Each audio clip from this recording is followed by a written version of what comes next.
बिहार में फिर सत्ता पलट हो।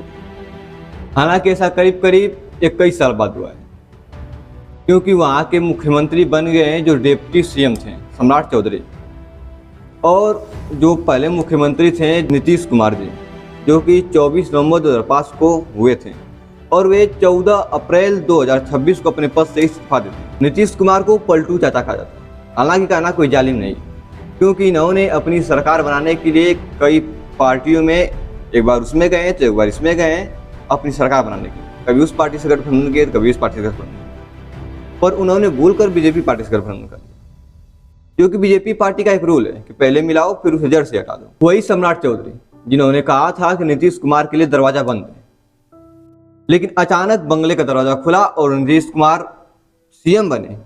फिर अचानक पता नहीं क्या हुआ, दरवाजा बंद हुआ और उन्हें निकाल दिया गया। हालांकि ऐसा काम बीजेपी में आम काम है, क्योंकि पहले सम्राट चौधरी के पिता शकुनी चौधरी ने कहा था कि भागलपुर में ही नरेंद्र मोदी को गाड़ देंगे, पर वहीं के उन्हीं के बेटा सम्राट चौधरी आज बिहार के मुख्यमंत्री बन गए बीजेपी पार्टी से।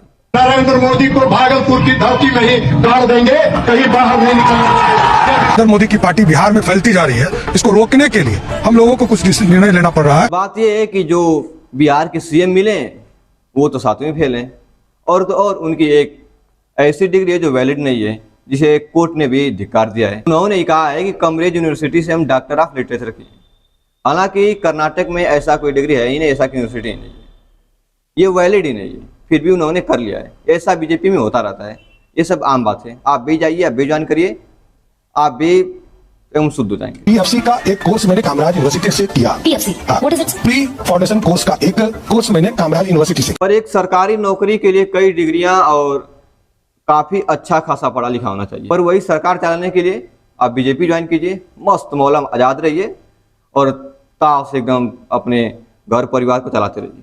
इसके लिए कुछ नहीं करना है, बस हाफी डिफीट करते रहिए, MLA MLC सांसद डिप्टी सीएम फिर सीएम, फिर तो मौज ही मौज है। मैं जो बोलता हूँ वो हाफी टिकट में रहता। बिहार सरकार को प्लेंटी किया, जेल में रहा हूँ। मैं कोई नाबालिग रहता तो जुबलाइन कोर्ट में रहता, जुबलाइन केस होता है। जो व्यक्ति जुबलाइन होता है उसको जुबलाइन कोर्ट के तहत जुबलाइन जेल में रहना पड़ता है। एक बात तो है कि सम्राट चौधरी को मानना पड़ेगा कि उन्होंने कहा था कि हम पहले नीतीश कुमार को गद्दी से हटाएंगे तभी हम अपनी पगड़ी उतारेंगे। उन्होंने हटाया और पगड़ी उतार लिया। हालांकि बिहार की जनता तो 10,000 में वोट दे ही दे रही है, ये कोई आम बात नहीं है। ऐसा इस समय बंगाल में भी हो रहा है, 9,000 देके। बाकी अब आप लोग बताइए कमेंट में कि बिहार की सरकार, ये जो सरकार बनी है इस समय सीएम, इसकी शासन व्यवस्था कैसी रहेगी।